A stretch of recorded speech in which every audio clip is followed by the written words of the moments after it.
बच्चों, कल हमने यहाँ तक पढ़ा था कि कवि अपनी पुत्री के भीतर अपनी स्वर्गीय पत्नी का रूप रंग देखता है और मानो कि उनकी पत्नी स्वर्ग से उतरकर आई हैं और उनके साथ विवाह गीत गा रही हैं।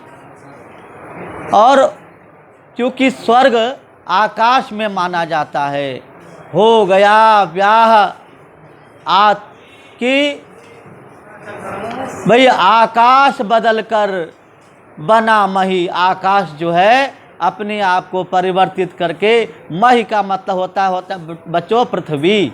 मही का मतलब होता है पृथ्वी। आधा था वह में बड़ी की मात्रा पृथ्वी। तो और आगे कहा कि हो गया ब्याह।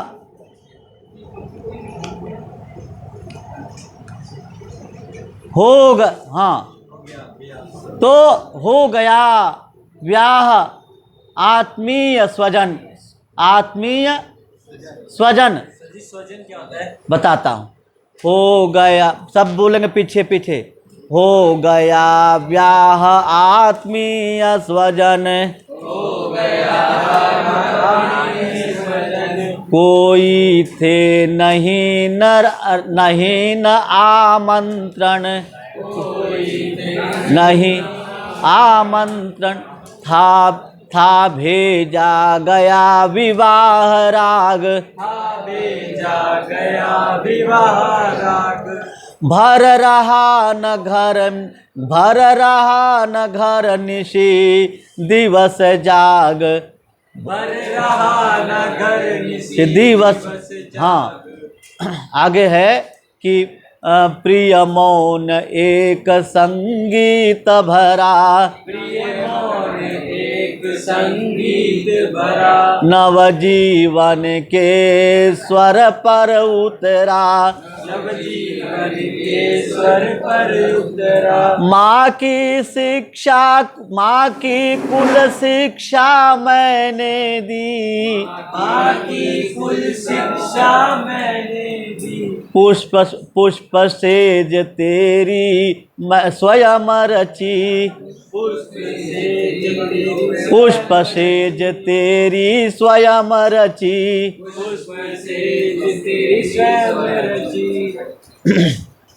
और सोचा मन में वह शकुंतला, सोचा मन में वह शकुंतला। पर पाठ अनन्य नहीं अनन्य कला, पर पाठ अन्य कला। हाँ, तो जी इस प्रकार से विद्यार्थियों, निराला जी ने बहुत कुछ सोचा और कहने लगे कि आकाश पृथ्वी बन करके उतर आया है और हो गया ब्याह आत्मीय स्वजन। ब्याह हो गया और आत्मीय अपने आप, अपने प्रिय। आत्मीय का मतलब होता है अपने प्रिय। स्वजन अपने लोग, स्व मतलब अपना, जन मतलब लोग, जन मतलब लोग, अपने लोग।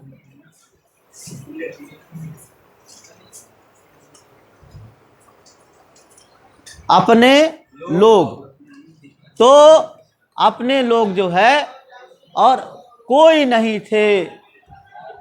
अपने लोग जो थे कोई थे नहीं, न आमंत्रण, कोई भी किसी को आमंत्रण नहीं दिया गया था, कोई भी नहीं था। था भेजा गया विवाह राग।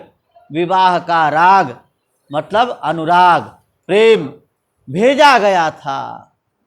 और भर रहा न घर निश दिवस जाग। घर पर निश मतलब रात, निश मतलब क्या होता है? रात। और दिवस मतलब दिन। रात दिन जब शादी विवाह होता है तो लोग घर में जागरण करते हैं, गीत करते हैं।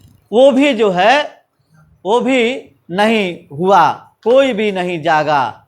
और प्रिय मौन एक, हे प्रिय मौन एक, मौन चुप्पी, चुप्पी सी रही, मौन संगीत भरा। मौन संगीत मानो कि कोई मौन संगीत गा रहा हो, हाँ, शांत स्वर में संगीत गा रहा हो।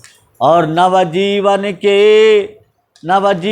के स्वर पर उतरा, नवजीवन नया जीवन, अभी अभी नवविवाहित हो करके नया जीवन। ये खटखट क्यों हो रहा है? इधर क्यों हो रहा है रे?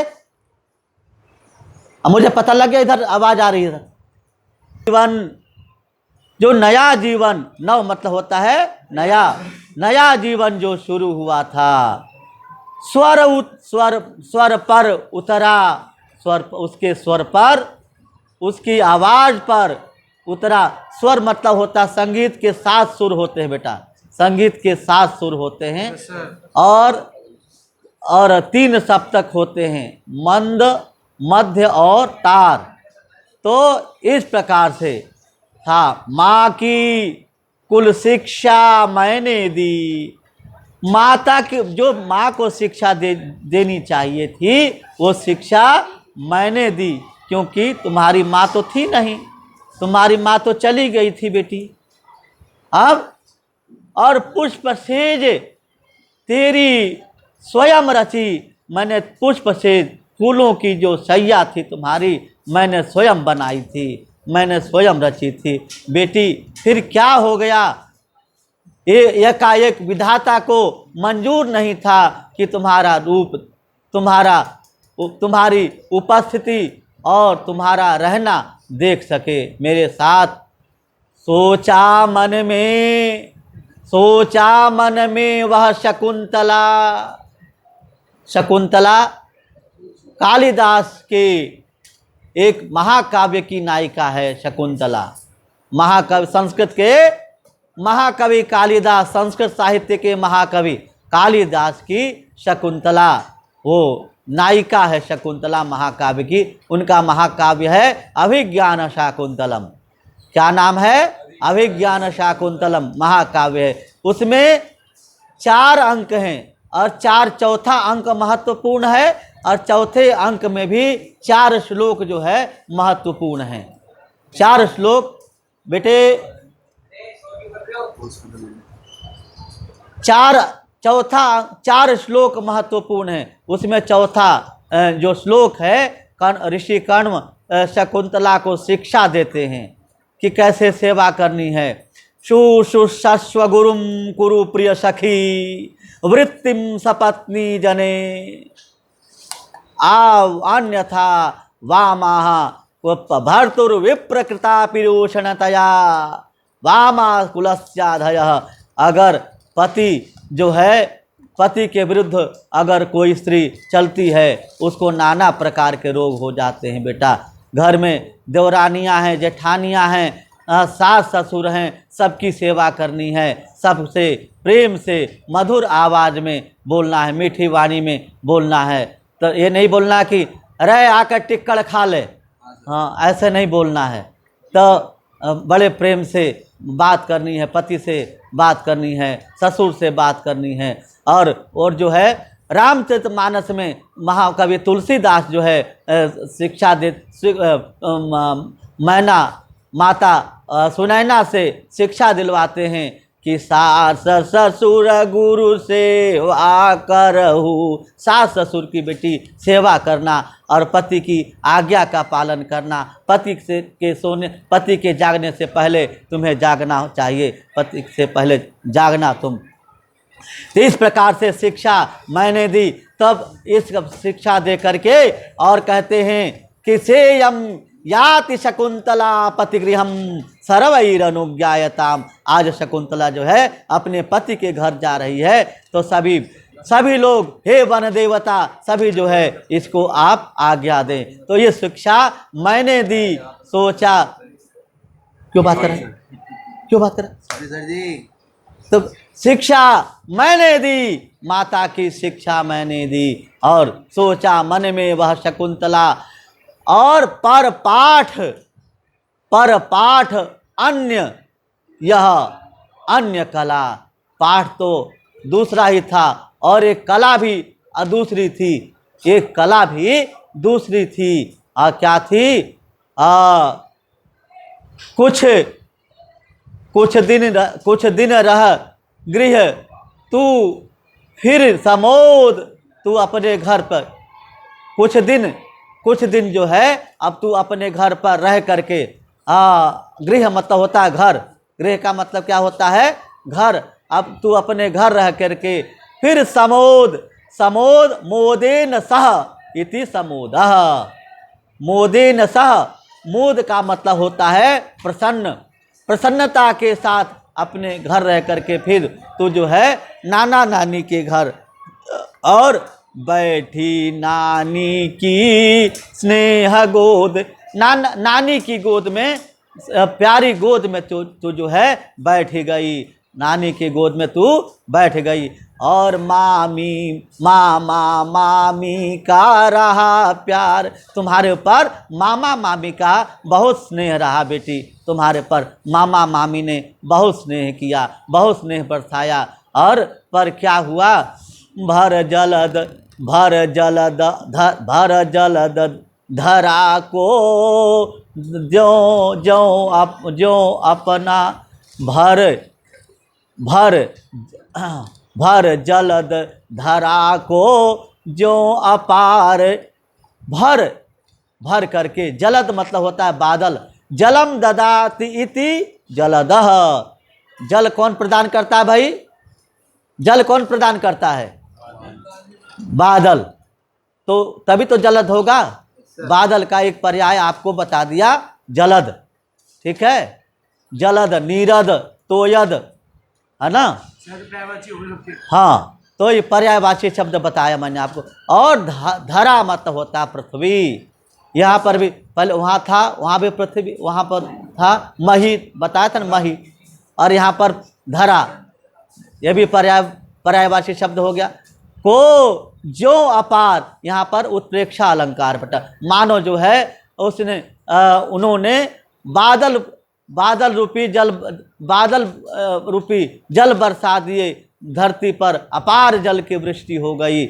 और वे ही सुख दुख में रहे न्यस्त। न्यस्त मतलब होता है लगे रहना। न्यस्त देखो बेटा कठिन शब्द है। न्यस्त का मतलब होता है लगे रहना, निहित होना। तो तुम्हारे सुख दुख में ये जो है लगे रहे। कौन लगे रहे?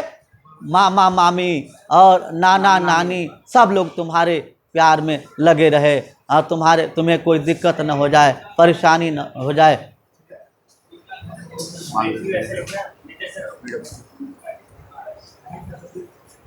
तो तेरे हित, अब ठीक है, तेरे हित सदा समस्त व्यस्त।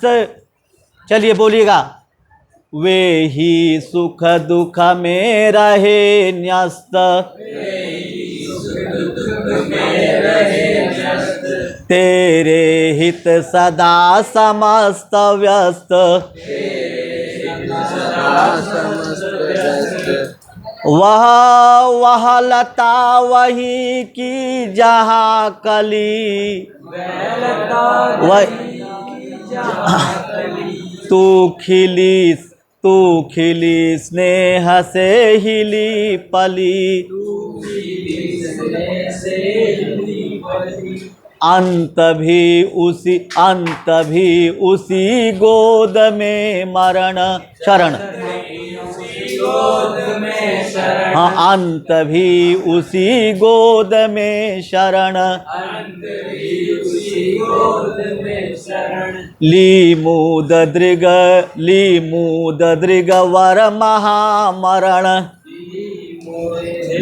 ली मूद दृग वर महामरण। हाँ मुझ भाग्यहीन की तू सब संबल।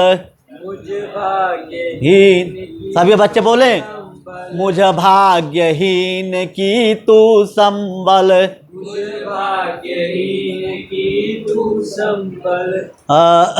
युग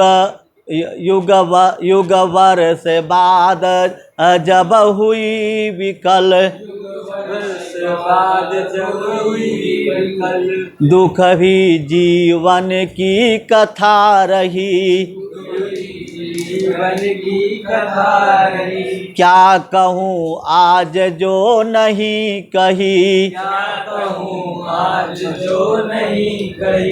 हो इसी कर्म पर वज्रपात। हो इसी कर्म पर वज्रपात। यदि धर्म रहे न त सदा माथ।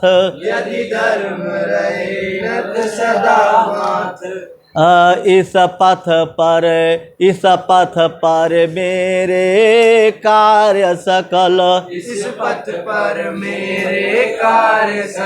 हो भ्रष्ट शीत के से शतदल। शतदल। हो भ्रष्ट शीत के से शतदल। कन्यगत कर्मों का अर्पण। कर करता मैं तेरा तर्पण। तो बच्चों, इन पंक्तियों में इन पंक्तियों में बहुत वेदना है और व्यथा है। निराला जी टूट गए हैं, बहुत क्षत विक्षत हो गए हैं निराला जी। का मीनिंग क्या होता है? क्षत विक्षत मतलब टुकड़े टुकड़े हो जाना, टुकड़े टुकड़े हो जाना। तो कहते कि तेरे हित सदा समस्त व्यस्त, तेरे हित के लिए सभी लोग सदा हमेशा समस्त व्यस्त, सभी लोग व्यस्त हो गए। और तू खिली स्नेह से हिली मिली। तू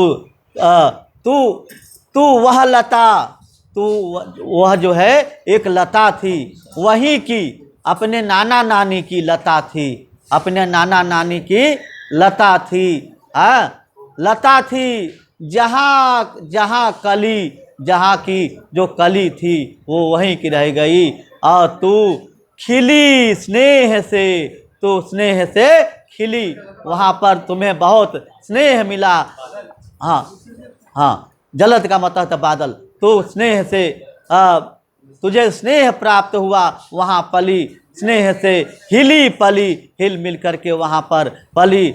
और अंत भी उसी गोद में शरण, तुम्हारा अंत भी नानी के गोद में, तुम नानी की गोद में, गोद रूपी शरण में तूने जो है क्या किया, ली मूंद दृग।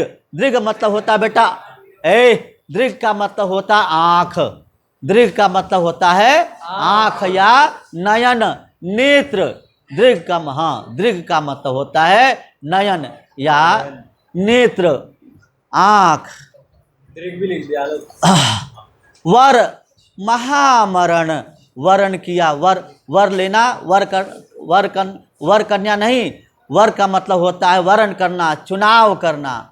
वरण का मतलब तुमने जो है मृत्यु का चुनाव किया, मृत्यु का चुनाव तुमने कर लिया।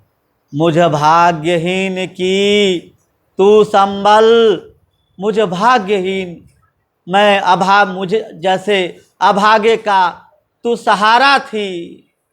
मुझ जैसे अभागे का तू सहारा थी बेटी। संबल मतलब होता है सहारा, संबल का मतलब होता है सहारा। युग वर्ष, कई युग तक, वर्षों तक तू, वर्षों बाद जब हुई विकल, तू जो है विकल हो गई, तू विकल हो गई दुख और अब बेटी मैं समग्र साहित्यकारों को बता देना चाहता हूँ कि दुख ही जीवन की कथा रही, दुख जो है जीवन की कथा रही।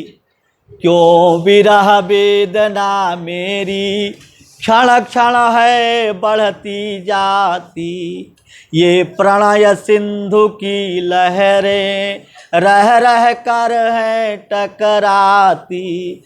क्यों स्नेह नीर की छींटे मुझ पर है प्रिय छिटकाती,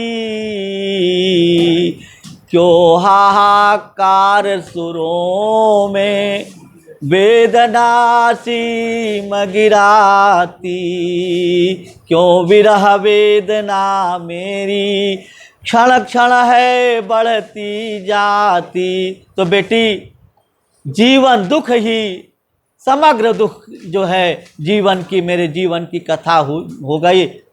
महाकवि विद्यापति कहते हैं, महाकवि विद्यापति शिव की आराधना करते। बेटा भाव साम्य के लिए पंक्तियां दे रहा हूँ, भाव साम्य के लिए। जब कभी भी आप कभी कोट करेंगे तो भाव साम्य के लिए पंक्तियां करेंगे कि कखन हरब दुख मोर भोलानाथ, दुखवे जन्म भेल दुखवे गवावल, सुख सपनहु नाही भेल भोलानाथ, कखन हरब दुख मोर। हे शिव जी मेरा दुख कब हरण करेंगे, दुख में ही जन्म हुआ, दुख में ही सब कुछ हुआ, सुख कभी स्वप्न में भी मुझे सुख नहीं मिला। तो बेटी सुख दुख ही जीवन की कथा व्यथा रही। क्या कहूँ आज मैं नहीं कही, मैं क्या कहूँ आज जो नहीं कही गई। और हो इसी कर्म पर वज्रपात, इसी कर्म पर जो कर्म मेरा था कि तुम्हारी सेवा करना, तुम्हारी देख रेख करना, उस पर भी वज्रपात हो गया, उस पर भी विपत्ति हो गई, विपत्ति आ गई। यदि धर्म रहे नत सदा माथ, यदि धर्म जो है मेरा, धर्म का मतलब होता है बेटा आचरण। धर्म का मतलब क्या होता है? आचरण। धार्यते इति धर्मः, जो धारण करते हैं, जो आचरण करते हैं वही धर्म होता है। धार्यते इति धर्मः। रहे नत सदा माथ, धर्म का भी माथ झुक जाता है, झुका रहे। धर्म का भी माथ जो है, आचरण का भी शीश झुक जाता है इस जगह पर जो है। और इस पथ पर मेरे कार्य सकल, इस पथ पर, इस रास्ते पर मेरे सारे कार्य, सकल मतलब होता है सारे, सकल का मतलब क्या होता है? सारे कार्य जो है रहे। और हो भ्रष्ट शीत के से, बेटा यहाँ पर उपमा अलंकार, शीत के से, शीत के समान, जाड़े के समान, पाला के समान। यहाँ उपमा अलंकार की परिभाषा मैंने बताई थी आपको। उपमा अलंकार जहाँ उपमेय से उपमान की तुलना की जाती है वहाँ पर उपमा अलंकार होता है। जहाँ उपमेय में से उपमान की तुलना की जाती है वहाँ पर उपमा अलंकार होता है। कैसे? शतदल, शतदल कहते हैं बच्चों कमल को। शतदल किसको कहते हैं? कमल को।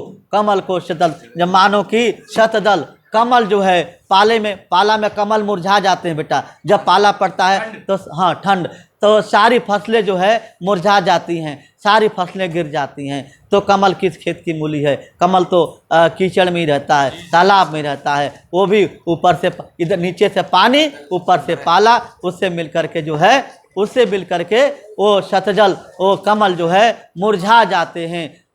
तो तुम मुरझा गई, तुम्हारा सब कुछ में मुरझा गया। और कन्ये गत कर्मों का अर्पण तुम्हारे जो ये गत कर्म मतलब क्रियाकर्म जो मैंने किया था, आज तुम्हारी वर्षी कर रहा हूँ। एक पिता पुत्री का वर्षी करे, एक पिता पुत्र का वर्षी करे, थू लानत। आज बाप के कंधों पर बेटा जा रहा है, यही बेटा कलयुग है। कलयुग पाप करा रहा है। कलयुग का मतलब होता है पाप। पाप पाप पाप पाप हम पाप हंता हम पापात्मा। इस प्रकार से गत कर्मों का अर्पण करता हूँ। और कर मतलब होता है हाथ बेटा, कर का मतलब होता है हाथ। हाथ, कर का मतलब होता है हाथ।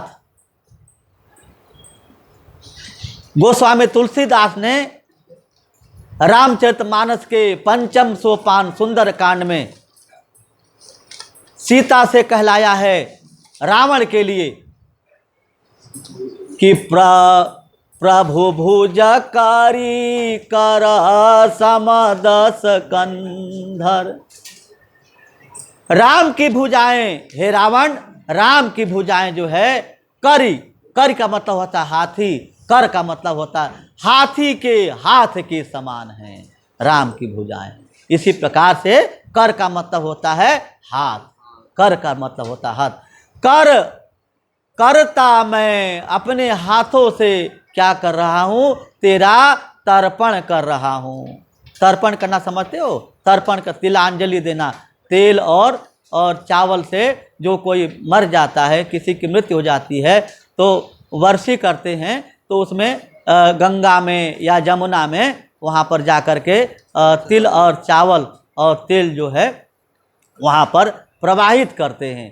तो मैं जो है तुम्हारे कर्मों का तुम्हारा तर्पण कर रहा हूँ, ताकि जहाँ भी हो तुम्हारी आत्मा को प्रभु अपने श्री चरणों में स्थान दे बेटी। और मैं जो है मैं क्या करूँ, अरे मैं क्या करूँ, मुझे तो कुछ कहा नहीं जाता, मेरे जीवन में तो दुख ही दुख है। हाँ, दुख ही दुख है। इसीलिए कहा बेटा, वियोगी होगा पहला कवि, आह से उपजा होगा गान, उमड़ कर आँखों से चुपचाप, वही होगी कोई कविता अनजान। इन्हीं शब्दों के साथ मैं अपनी वाणी को विराम देने से पूर्व आपको ये बताना चाहता हूँ कि आपका ये सरोज स्मृति का जो छोटा सा अंश था वो समाप्त हो गया। और बहुत बहुत धन्यवाद, साधुवाद, आपने इस प्रकार से सुना और मुझे बंद कर दिया।